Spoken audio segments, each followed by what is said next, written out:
This is 10 News. We now know the identities of the two men who died in a paragliding accident at Torrey Pines glider port yesterday. 10 News reporter Rena Nakano spoke to many who knew them, and they're still in disbelief. It's been a very rough 28 or so hours here at the Torrey Pines glider port. Statistics show that only 1 in 100,000 paragliders are involved in a fatal accident, which happens to be the same statistic as car drivers. But because there are fewer paragliders, that statistic seems much rarer. Still, the people we spoke to out here say it doesn't matter how rare these things happen, they are just completely in shock. It was back to business as usual at the Torrey Pines glider port, but the mood amongst the paragliders understandably solemn.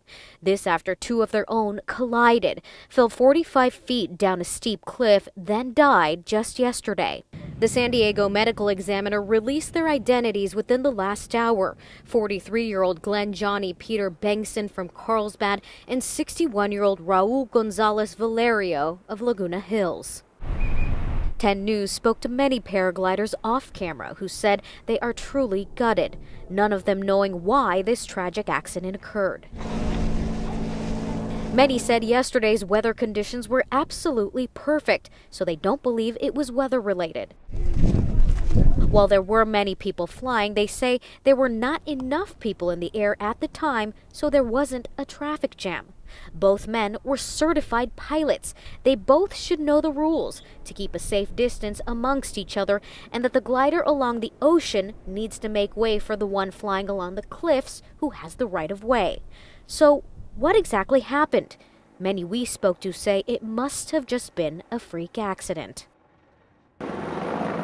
Now the Torrey Pines glider port staff, San Diego police, fire, and the medical examiner's office are working to find answers. The glider port issued this statement that reads in part, "We ask that all celebrate the lives of the two individuals lost in yesterday's tragic accident, and that you keep them and their families in your thoughts and prayers." Glider port staff tell me they may host a memorial fly-in for the two gentlemen, but they have not yet decided on a date. Reporting in Torrey Pines, La Jolla, I'm Rena Nakano, 10 News. Thank you, Rena.